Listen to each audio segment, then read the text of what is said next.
Hi hello ఈరోజు video వచ్చేసి బ్రహ్మం గారి మఠం అన్నమాట. సో మా నాన్నకి కొంచెం మొక్కుంది అని చెప్తే మేము బ్రహ్మం గారి మఠంకి అయితే వచ్చేసాం. అయితే రాగానే మా నాన్న తలనీలాలు ఇవ్వాలని చెప్పేసి మొక్కుకున్నారనమాట. సో తలనీలాలు ఇవ్వాలి అని చెప్పి మార్నింగ్ అయితే వచ్చాము. మేము వచ్చేసరికి 9 అలా అయింది. అయితే వాళ్ళు టిఫిన్ చేయడానికి వెళ్ళాలని చెప్పేసి 1 అవర్ పైన అయితే పట్టింది వాళ్ళు రావడానికి. సో అంతసేపు అక్కడ కూర్చొని ఉన్నాం. అసలు ఇక్కడికి ఎలా రావాలి, ఎంత దూరం ఉంది, ఏంటనేది ఈ వివరాలు అయితే ఇప్పుడు మనం తెలుసుకుందాం. ఇది పోరుమామిళ్ళ నుంచి అయితే ఒక 30 కిలోమీటర్ల వరకు అయితే ఉంటుందన్నమాట. పోరుమామిళ్ళ నుంచి ఒక 22 కిలోమీటర్లు రాగానే మనకు ఇంకా అక్కడ ఒక ఆర్చిలా కనిపిస్తుంది బ్రహ్మం గారి మఠం అని. అక్కడ ఒక చిన్న పల్లెటూరు కూడా అనమాట. అక్కడ లింగాల దిన్నె పల్లె అని కూడా మనకు కనిపిస్తూ ఉంటుంది. చూసారా బోర్డు అక్కడ నుంచి ఆర్చి లోపలికి ఒక 8 కిలోమీటర్ల లోపలికి వెళ్తే మనకి బ్రహ్మం గారి మఠం అయితే వచ్చేస్తుంది. సో ఈ ఆర్చి మనం బాగా గుర్తుపెట్టుకుంటే సరిపోతుంది. కడప నుంచి వచ్చే వాళ్ళైతే మైతుకూరు మీదుగా రావాలి. మైతుకూరు మీద నుంచి పోరుమామిళ్ళకి వచ్చే రూట్లో మనకి మధ్యలోనే బ్రహ్మం గారి మఠం అయితే వస్తుంది. నెల్లూరు నుంచి రావాలి అనుకున్న వాళ్ళు బద్వేలుకి వచ్చి బద్వేలు నుంచి మనకి మఠంకి ఒక బస్సులు కూడా ఉంటాయన్నమాట. ఇంకా అక్కడికి వచ్చేసి మఠం బస్సులు ఎక్కేస్తే ఇక్కడ తీసుకొస్తారు. ఇలా అక్కడికైతే మనం చేరుకోవచ్చు. ఇంకా మనం లోపలికి వెళ్ళి టెంపుల్ ఏమేమి ఉన్నాయి, ఏమేమి చూడాల్సిన ప్లేసెస్ ఉన్నాయి, ఇవన్నీ మనం ఈ వీడియోలో చూడొచ్చు. స్కిప్ చేయకుండా చూడండి. ఇంకా ఎవరైనా మన ఛానల్ సబ్స్క్రైబ్ చేసుకోకుండా చూస్తున్నారా? అలా అయితే ముందు సబ్స్క్రైబ్ చేసుకోండి. సబ్స్క్రైబ్ చేసుకున్నాక ఇంక ఈ వీడియో చూసి నచ్చితే లైక్ చేయడం అస్సలు మర్చిపోకండి. ఇది బయట నుంచి అయితే మీకు నేను చూపిస్తున్నాను అనమాట. ఇక్కడ బ్రహ్మం గారి మఠం మేము ఇప్పటికి చాలాసార్లు వెళ్ళున్నామంటే మా నాన్నగారితో, మా అమ్మతో, మా అక్క వాళ్ళు వచ్చినప్పుడు ఇట్లా చాలాసార్లు అయితే వెళ్ళున్నాం. ఇది 7th time are 8th time అనుకోవచ్చు. కానీ కొన్ని మార్పుల వల్ల ఇక్కడ చాలా మార్పులు జరుగున్నాయి. ఈ ఇయర్ అయితే చాలా మార్పులు అయితే జరుగున్నాయి అన్నమాట. ఇక్కడ బోర్డు రాస్తున్నాయి చూడండి. మీరు ఎటు వెళ్ళాలి, అక్కడ ఏమేమి ఉంటాయి అవన్నీ ఇక్కడ మనకు కనిపిస్తూ ఉంటాయి అన్నమాట. సో నేను మా నాన్నతో వచ్చానని చెప్పాను కదా, డైరెక్ట్గా మా నాన్న అక్కడికి వెళ్ళడం ఎందుకు, మా దగ్గరికి రండి మేము తీసుకెళ్తామని చెప్పేసి అయితే అన్నాము. మేము కూడా రావచ్చు అని చెప్పేసి. సో ఇవన్నీ మీరు ఇప్పుడు గమనించినట్లయితే మీకు లాస్ట్ ఇయర్ ఇప్పటికి చాలా మార్పులు ఉన్నాయి. ఇది అన్నదాన సత్రం అలాగా పెట్టారనమాట. ఇది వరకు అంతే ఇక్కడ లేవు. ఇప్పుడు అక్కడ రూమ్స్ కడుతున్నారు. ఇంకా చాలా జరుగుతూ ఉన్నాయి. మనకి కళ్యాణ కట్ట అంటే అదే తలనీలాలు ఇచ్చే ప్లేసెస్ కూడా అన్నీ కొంచెం అక్కడి నుంచి లోపలికి వెళ్తే మీకు కనిపిస్తూ ఉంటుంది. మీకు అన్నీ వివరంగా తెలియాలి అని చెప్పి నేను అన్ని వీడియోలో చూపిస్తున్నాను. అంటే చాలామందికి వెళ్ళిన తర్వాత కన్ఫ్యూజన్లో అక్కడ ఎక్కడ ఏంటనేది తెలియట్లేదు. అందుకే నేను దారి మొత్తం ఇలా నీట్గా చూపిస్తున్నాను అనమాట. టెంపుల్ దగ్గరికి రాగానే అట్నుంచి ఎట్లా రావాలి ఏంటి అని చెప్పేసి. చూసారు కదా అక్కడ కళ్యాణ మండపం అని ఇవన్నీ అన్నీ చాలా ఉన్నాయి. ఇదే అనమాట మన తలనీలాలు ఇవ్వాల్సిన ప్లేస్.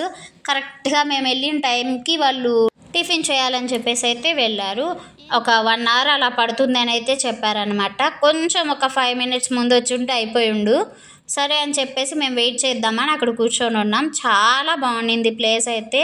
అంటే చెట్లుండి అక్కడ కూర్చోవడానికి చాలా బాగుండింది. ఇంకా నేను మా నాన్న అక్కడ వేరే వాళ్ళు కూడా కూర్చొని ఉన్నారనమాట. సో ఇంక ఇక్కడ కూర్చొని వెయిట్ చేస్తూ ఉన్నాం. ఒక 1 అవర్ తర్వాత అయితే వచ్చేసారు. ఇంకా తలనీలాలు ఇద్దామని చెప్పేసి లోపలికి వెళ్ళామన్నమాట. ఇదేనండి ఇక్కడ తలనీలాలు ఇచ్చే ప్లేస్. నీట్గానే ఉంది. మనకి తిరుమలలో కూడా ఇలానే ప్లేసెస్ పెడుతూ ఉంటారు కదా, సేమ్ అలానే అనిపించింది ఇక్కడ కూడా. ఇంకా తలనీలాలు ఇచ్చేసి మా నాన్న స్నానం చేసేసి నీట్గా బట్టలు మార్చుకొని ఇంకా టెంపుల్ లోపలికి అయితే వచ్చేసాం. టెంపుల్ లోపలికి రాగానే మనకు క్యూ లైన్ కనిపిస్తూ ఉంటుంది. ఇక్కడ కూడా కొన్ని నిర్మిస్తూ ఉన్నారనమాట. కొన్ని కన్స్ట్రక్షన్స్ అయితే జరుగుతూనే ఉన్నాయి టెంపుల్ లోపల బయట అంతా. లోపల ఆర్చ్ అంతా ఇలా ఉంటుంది. బ్రహ్మం గారి గురించి మనం ప్రత్యేకంగా చెప్పాల్సిన అవసరం లేదనే అనుకోవచ్చు. చాలామందికి తెలిసే ఉంటుంది ఆయన గురించి. ఇంకా తెలియాలి అనుకుంటే మనకి మూవీస్ కూడా ఉన్నాయి. మెయిన్లీ మనకి సీనియర్ ఎన్టీఆర్ గారు చేసిన మూవీ అయితే ఉంది. పిల్లలకి కూడా అవి చూపించిన వాళ్ళకి ఈజీ వేలో మనకు అర్థం చెప్పేయచ్చు అనమాట ఆ మూవీ ద్వారా. అంతా బాగుంటుంది ఆ మూవీ. చూడండి వాళ్ళు ఎవరైనా ఉంటే ఖచ్చితంగా చూడండి, పిల్లలు కానీ పెద్దవాళ్ళు కానీ. అందులో బ్రహ్మం గారి గురించి ఆయన రాసిన కాలజ్ఞానం గురించి కొంచెం ఆ మూవీలో అయితే ఉంటుంది. ఇంకా దర్శనం టికెట్స్ గురించి అవన్నీ ఇక్కడ దర్శనానికి మాత్రం 20 రూపీస్ అయితే తీసుకుంటారు. పర్ పర్సన్కి 20 రూపీస్ అనమాట. చాలా ఒక లాస్ట్ 2-3 ఇయర్స్ ముందైతే 10 రూపీసే ఉండింది. ఇప్పుడు కావాలి కదా మనీ, వాళ్ళకి కన్స్ట్రక్షన్స్కి వాళ్ళకి యూస్ చేస్తారు కాబట్టి కొంచెం టికెట్స్ కూడా రేట్ పెంచారు. ఇంకా అందరికీ తెలిసిందే, టెంపుల్ లోపలికి వెళ్ళాక మన ఎలాగో వీడియోస్ ఫొటోస్ అలా ఉండదు. Must and should. అసలు ఫొటోస్ తీయడానికి అస్సలు ఒప్పుకోరు, ఫోన్ తీసినా ఒప్పుకోరు అనమాట. ఎందుకు అనేది మీ అందరికీ తెలుసు. ఎందుకంటే స్వామివారు కాలజ్ఞానం రాసింది అక్కడే, అలానే జీవ సమాధి అయ్యింది అక్కడే కాబట్టి మనం అలాంటివి ఏమీ తీయకూడదు అని చెప్పేసి ముందు అక్కడ బోర్డు కూడా ఉంటుంది, ఫోన్స్ అయితే అసలు అలో లేదు అని చెప్పేసి. తీసుకెళ్ళినా బయటకు తీయకూడదు. ఇంకా అందుకే నేను బయట నుంచి మీకు అన్నీ చూపిస్తున్నాను. ఇక్కడైతే మన శివయ్య ఉంటారు. శివయ్య నందీశ్వరుడికి ఎదురుగా చూడండి.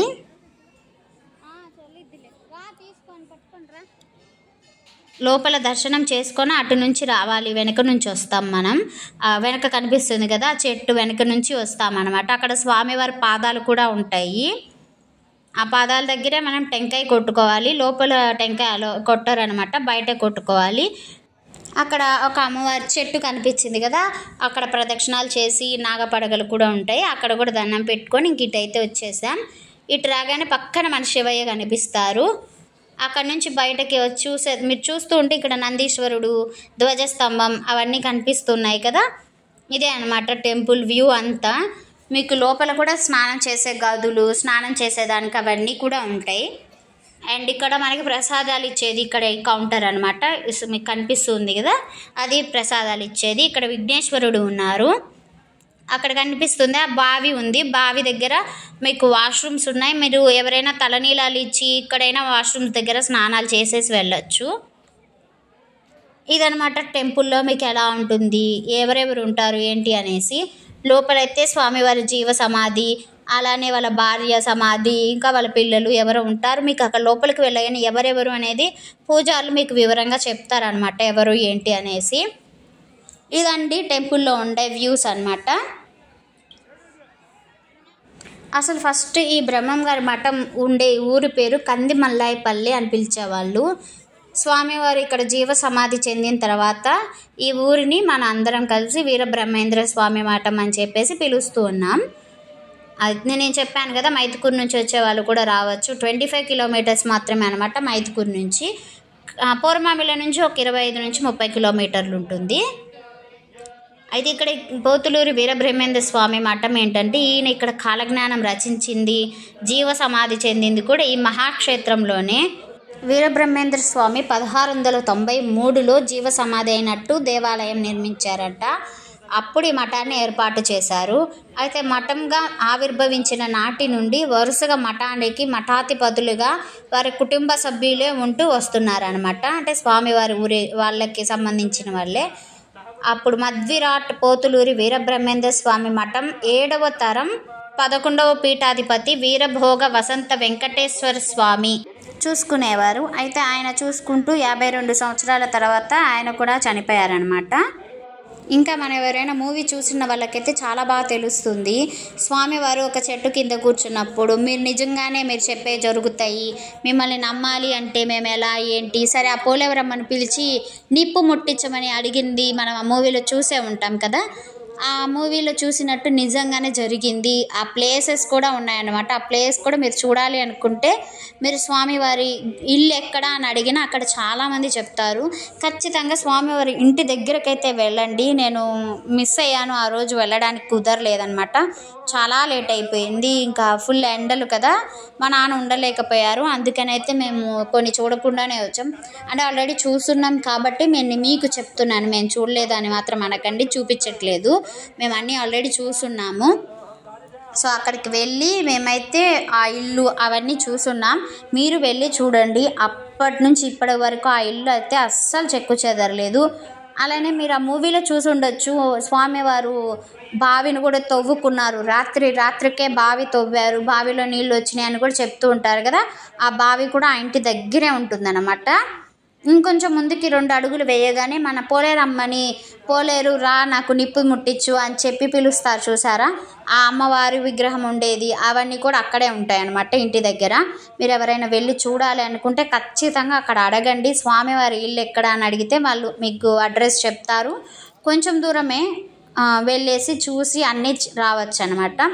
ఇంకా అదే కాకుండా మనకి అసలు పోలేరమ్మని నువ్వు ఇక్కడ అంటే నా గుడికి నాకు దగ్గరలో ఉండొద్దు, ఎందుకంటే నీకు నీసు అవన్నీ పెడతారు కదా, అంటే మనకి స్వామి వాళ్ళ అమ్మవారికి మనం మేకని అవన్నీ బలిస్తూ ఉంటారు కదా, స్వామివారికి ఇవన్నీ నచ్చదనమాట.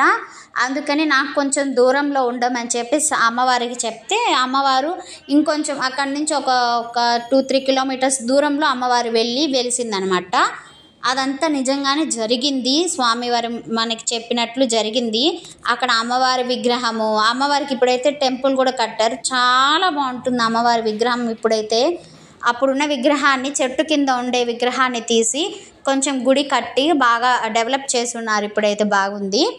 అక్కడ అమ్మవారిని పెట్టి పూజలు అయితే జరుగుతూ ఉన్నాయన్నమాట. ఎవరైనా వెళ్ళాలనుకుంటే పోలేరమ్మ గుడికి అడ్రస్ అని అడిగినా మీకు అక్కడ నుంచి కొంచెం దూరంలోనే ఉంటుంది, అక్కడికి వెళ్ళి కూడా చూడొచ్చు. వెళ్ళే దారిలోనే మనకి కక్కయ్య గుడి అని ఇంకా చాలా టెంపుల్స్, ఆంజనేయ స్వామి గుడి అన్నీ కనిపిస్తూ ఉంటాయి మీకు. అండ్ ఇవన్నీ చూసిన తర్వాత ఇంకా మనం చూడాల్సిన ప్లేస్ ఏంటి అనేది మీకు నేను చూపిస్తాను. ఇప్పుడు నేను చెప్పిందంతా మీకు ఇక్కడ కనిపిస్తూనే ఉంది కదా, పోలేరమ్మ గుడి గురించి చెప్తూ ఉన్నాను కదా. మీరు ఇక్కడ చూసినట్టయితే ఈ చెట్ల కింద మనకి దేవుడు అనే అమ్మవారి ఇక్కడ ఉండింది. వీళ్ళు ఇక్కడ గుడి కడుతూ అమ్మవారిని చెట్టు నుంచి తీసి అక్కడ లోపలైతే పెట్టారు. అక్కడ కూడా చెట్టు ఉంది గుడి లోపల కూడా, చూసే ఉంటారు మీరు. ఇక్కడ మనకి అమ్మవారికి బలి ఇవ్వడం, మేకలు కోళ్ళని బలిస్తూ ఉంటారనమాట. ఇక్కడ కూడా నేను లోపల వీడియో తీయలేదు, ఎందుకంటే అమ్మవారిని వీడియో తీయొచ్చో లేదో తెలియదు కాబట్టి నేను బయట నుంచి అన్నీ చూపిస్తూ ఉన్నాను. ఇప్పుడు చాలా అంటే చాలా డెవలప్ అవుతున్నాయి టెంపుల్స్ అన్నీ. ఇక్కడ ఆర్చి కట్టడం ఇవన్నీ కూడా చాలా బాగున్నాయి. ఎప్పుడు మీరు వచ్చిన సండేస్ మాత్రం చాలామంది జనం ఉంటారు అమ్మవారి దగ్గర. పొంగళ్ళు పెట్టుకోవడానికి రూమ్స్, చిన్న చిన్న రూమ్స్ అయితే ఉండొచ్చు సైడ్ అక్కడ. ఇక్కడే పొంగల్ పెట్టుకోవడం, అమ్మవారికి మేకలు అన్నీ బలిస్తూ ఉంటారు, మొక్కులు చెల్లించుకుంటూ ఉంటారనమాట. చూసారు కదా కొండల మధ్యలో అమ్మవారు ఎలా వెలిసిందో, చాలా బాగుంటుంది, చాలా ప్రశాంతంగా ఉంటుంది. చూస్తున్నారు కదా ఇదంతా. అక్కడ బలిచ్చేది అక్కడే అనమాట, ఆ షెడ్ల దగ్గర. ఇది టెంపుల్ ఎంట్రీ లోపలికి. ఇక్కడ ఇదిగోండి చెట్టు దగ్గర కూడా పట్టాలు అవి పెట్టి పూజలు చేస్తూ ఉంటారు. పోలేరమ్మ తల్లి ఈ అమ్మనే మీకు అన్ని చూపించింది, మూవీలో అన్ని చెప్పింది కూడా అమ్మవారి గురించే. ఇదనమాట మనకి గుడిలో ఏమేమి ఉన్నాయి, ఏమేమి చూడాలి అవన్నీ మీరు ఈ వీడియోలో చూసుంటారు ఇప్పటివరకు.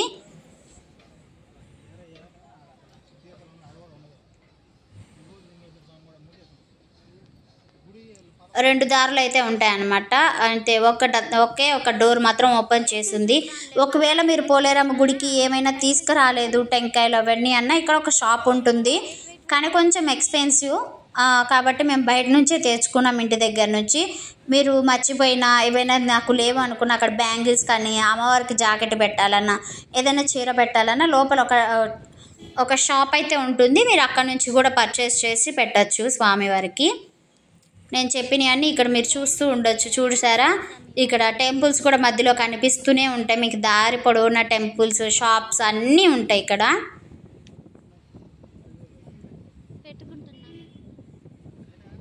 చాలా పురాతనమైన టెంపుల్స్ అన్నీ కనిపిస్తూనే ఉంటాయి మీకు. ఇంకా మాకు దర్శనం అంతా అయిపోయింది, సో మేము ఇక్కడ నుంచి బయలుదేరేసామన్నమాట. ఇది బ్రహ్మంగారి మఠం. ఇంకొకటి మీకు చూపించాను కదా, స్వామివారికి మనవరాలు కూడా జీవ సమాధి అయ్యింది, ఆమె గుడి కూడా పక్కనే ఉంటుంది. లోపల మీకు అన్ని ఇందాకే చూపించాను, చూసుంటారు మీరు. ఇదనమాట బ్రహ్మంగారి మఠంలో ఎవరుంటారు, ఎవరెవరు అనేసి అక్కడ నుంచి ఇంకా ఏమేమి చూడాలి అవన్నీ మీకు ఇప్పుడు వివరంగా చెప్పాను. సో ఇంకా ఇక్కడ నుంచి మేము బయలుదేరేసి వెళ్తూ ఉన్నాం. ఆఫ్టర్నూన్ అయిపోయింది కదా, లంచ్కి కూడా అస్సలు ఇబ్బంది లేదు మీకు. దారి పొడవునా ఇప్పుడు మనకి అన్నదానం పెట్టే సత్రాలు అయితే కనిపిస్తూనే ఉంటాయి. ఆ మధ్యలో మనకి ఇక్కడ చూసారా ఈ పెద్ద విగ్రహం స్వామివారిది కనిపిస్తుంది కదా, చాలా పెద్ద విగ్రహం అయితే ఉంటుంది. కింద స్వామివారి భార్య విగ్రహాలు అయితే ఉన్నాయి. ఖచ్చితంగా వచ్చినప్పుడు ఇటు నుంచి పూర్మామిల నుంచి వెళ్ళే వాళ్ళకైతే స్టార్టింగ్లోనే కనిపిస్తుంది. మైత్కూరు నుంచి వచ్చే వాళ్ళకైతే మఠం చూసుకున్న తర్వాత మళ్ళీ ఇటు రావాలన్నమాట. అంటే పూర్మామిలకు వచ్చే దారిలో రావాలి. అటు నుంచి వచ్చి ఇక్కడ ఈ స్వామివారిని చూడొచ్చు. ఈ విగ్రహాన్ని అయితే అస్సలు మర్చిపోకండి, ఖచ్చితంగా చూడండి, చాలా బాగుంటుంది. పక్కన ఇంకా బ్రాహ్మణులు ఒక సత్రం కూడా ఉందన్నమాట. అది నువ్వే చెప్పాలా. చాలా అంటే చాలా బాగుంటుంది. బ్రహ్మం గారి మఠంకి ఎవరైనా వెళ్ళలేదు అంటే ఖచ్చితంగా ఒక్కసారి విజిట్ చేయండి, చాలా బాగుంటుంది.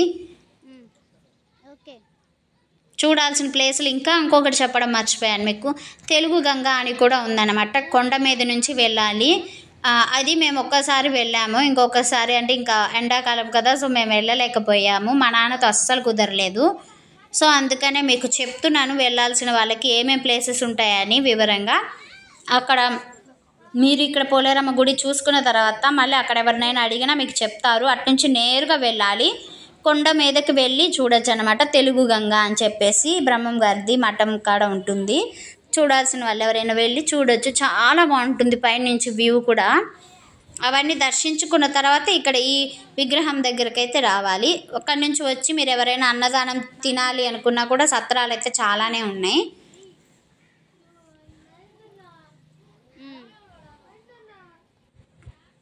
సో ఇంక ఇక్కడ బ్రాహ్మణుల సత్రం ఉందన్నాను కదా, అక్కడ సంబంధించిన పిల్లలు అయితే ఉన్నారు. వాళ్ళని వీడియోస్ తీయొద్దు అని చెప్పేసి అన్నారు, కానీ అంటే వాళ్ళు ఒప్పుకోరు అనమాట. అక్కడ ఆడుకుంటూ ఉంటే మీకు చూపిస్తున్నాను. ఇక్కడ చూడండి స్వామివారి పాదాలు ఇక్కడ నుంచి అన్నీ కనిపిస్తూనే ఉంటాయి మీకు పైకి.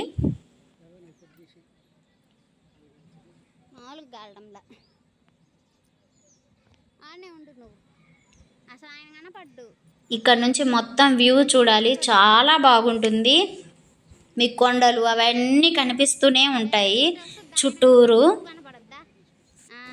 మా నాన్నకు కూడా బ్రహ్మం గారు అంటే చాలా ఇష్టం అనమాట. చిన్నప్పుడు ఎప్పుడో మమ్మల్ని కూడా ఒక్కసారి తీసుకెళ్లారు.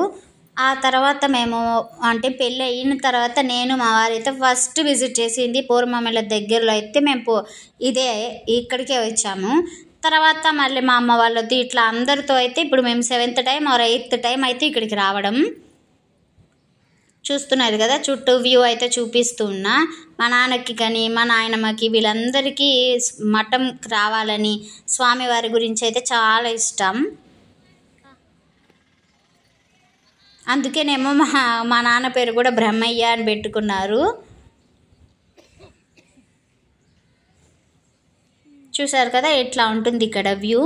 ఇంక ఇక్కడ కూడా దర్శనం చేసేసుకొని స్వామివారిని చూసుకొని అయితే ఇంకా మేము అంటే అప్పటికే 2:30 అయిపోయింది. సో లంచ్ కూడా చేద్దామని అయితే సత్రం దగ్గరికి అయితే వచ్చేసాం. చూసారు కదా ఇది సత్రం వచ్చేసి ఒంగోలు వాళ్ళు ఎవరో పెట్టారు అని అయితే చెప్తూ ఉన్నారు. చాలా బాగుంటుంది, కానీ ఇక్కడ ప్లేట్స్లో పెట్టేస్తారు, స్టీల్ ప్లేట్స్లో. ఆకులు అవన్నీ ఏమి ఉండవు, స్టీల్ ప్లేట్లోనే తినాలి, మనమే క్లీన్ చేసి అక్కడ పెట్టాలి. గ్లాసెస్ కూడా అంతే అనమాట.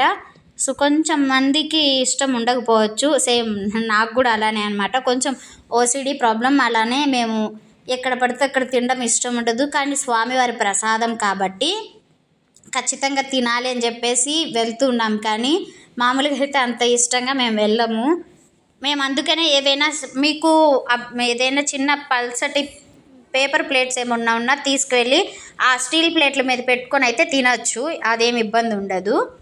మేము అలా తీసుకొని వెళ్ళి అయితే తిన్నాం. చూసారు కదా పైన ఇట్లా ఒక పేపర్ వేసుకొని ఫుడ్ అయితే తీసుకున్నాం. ప్రసాదం అయితే చాలా అంటే చాలా బాగుంటుంది. అక్కడ ఖచ్చితంగా స్వామివారి ప్రసాదం ఇంకా పొంగల్ కానీ ఏదో ఒకటి పెడుతూనే ఉంటారు. ఆ రోజు అయితే మాకు కొంచెం పాయసం పెట్టారు, పులుసన్నం, అలానే పచ్చడి, ఫ్రై, ఇంకా మనకి రసము అవన్నీ కూడా ఉంటాయి అన్నమాట. టేస్ట్ కూడా చాలా బాగుంటుంది. హ్యాపీగా చాలా పెద్ద హాల్ ఉంటుంది, అక్కడ కూర్చొని హ్యాపీగా తినేసేయచ్చు. పిల్లలు కానీ ఎవరు వచ్చినా హ్యాపీగా తినొచ్చు. ఎప్పుడు వెళ్ళినా మీకు భోజనం అయితే రెడీగానే ఉంటుంది. ఇంకా మీరు ఎవరైనా విరాళంగా డబ్బులు ఇవ్వాలన్నా ఇవ్వచ్చు అనమాట. చూపిస్తున్నాను కదా అక్కడ విరాళాలు ఇచ్చేది మీకు చూపించే ప్లేసే. అక్కడికి వెళ్ళి అయితే నేను అంటే మనమైనా ఇవ్వచ్చు, ఇవ్వాలనుకుంటే ఎట్లయినా ఎంతైనా ఇవ్వచ్చు. 100 కాదు 50 అయినా సరే ఒకరికి ఫుడ్ పెట్టిన వాళ్ళం అవుతాం కదా, తిన్నదానికి మనం కూడా చెల్లించినట్టు ఉంటుంది కాబట్టి మేము కూడా అయితే ఇచ్చేసాము. ఇంకా ఫుడ్ అంతా అయిపోయింది. తలనీలాలు ఇచ్చామంటే ఇంటికి వచ్చి ఖచ్చితంగా పొంగల్ పెట్టుకోవాలి కాబట్టి ఇంకా వెంటనే ఇంటికి రాగానే ఇంకొక హాఫ్ అన్ అవర్ అలా రెస్ట్ తీసుకున్నాము. అంటే ఫుల్ ఎండలో తిరిగి వచ్చాము కాబట్టి ఇంక ఇంటికి వచ్చేసి పొంగల్ పెట్టుకొని పక్కన పప్పు కూడా పెట్టేశాను. పెట్టేసి స్వామివారికి అయితే పూజ చేసేసుకోవాలి. మేము ఎప్పుడైనా మీకు చూపిస్తూనే ఉంటాను కదా, ఇలా గిన్నెలన్నీ పూజించుకొని మరీ పెడుతూ ఉంటాము. ఇంకా పొంగల్ అదంతా అయిపోగానే పూజ అయితే స్టార్ట్ చేసేసాం. అక్కడి నుంచి తెచ్చుకున్న ప్రసాదాలు, స్వామివారి గాజులు, ఇంకేమైనా ఉన్నా మన స్వామివారి దగ్గర పెట్టేసుకున్నాను. పెట్టి టెంకాయ కొట్టి ఆ పొంగల్ స్వామివారికి పెట్టి తాంబూలం పెట్టేసుకొని పూజ అయితే చేసుకున్నాను. ఇలా మా బ్రహ్మం గారి మఠం అయితే టెంపుల్ గురించి అన్నీ మీకు వివరంగా చూపించాను. నేను చూపించినవి ఏవైనా ఉన్నా మీకు వివరంగా చెప్పాను, చూడాల్సిన ప్లేసెస్ కూడా. ఇంకొక ప్లేస్ గురించి మర్చిపోయానండి, స్వామివారి ప్రియ శిష్యుడైనటువంటి సిద్ధయ్య గారి గురించి అనమాట.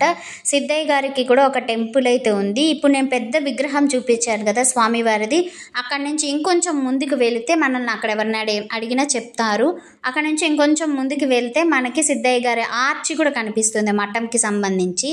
ఆర్చి లోపలికి వెళ్తే 3-4 కిలోమీటర్స్ అది వెళ్తే సిద్ధయ్య గారి టెంపుల్ కూడా ఉంటుంది. అక్కడ సిద్ధయ్య గారి జీవ సమాధి చెందిన అది కూడా ఉంటుందన్నమాట. అక్కడ కూడా దర్శనం చేసుకోండి. బ్రహ్మం గారి మఠం మొత్తం చూసిన ఫలితం వచ్చేస్తుంది. నేను చూశాను కాబట్టి ఆ రోజు ఫుల్ ఎండలుగా ఉన్నాయి, మా నాన్న ఉండలేకపోయారు, అందుకనే మీకు చూపించలేదు. ఇదేనమాట బ్రహ్మం గారి మఠం గురించి, సిద్ధయ్య గారి మఠం గురించి. మీకు చూపించనివన్నీ కూడా నేను చెప్పాను, ఎక్కడెక్కడ ఉంటే ఎలా వెళ్ళాలి అని కూడా. ఐ హోప్ మీకు ఈ వీడియో నచ్చిందని అనుకుంటున్నాను. ప్లీజ్ నచ్చితే మాత్రం లైక్ చేయండి, షేర్ చేయండి ఎవరికైనా తెలియని వాళ్ళకి. అలానే కామెంట్లో చెప్పండి వీడియో ఎలా ఉందనేసి. నా ఛానల్ విజిట్ చేసి చూడండి, చాలా మంచి వీడియోస్ ఉన్నాయి. నచ్చితేనే సబ్స్క్రైబ్ చేసుకోండి. ఈ వీడియో చూసిన అందరికీ thank you so much. Bye bye.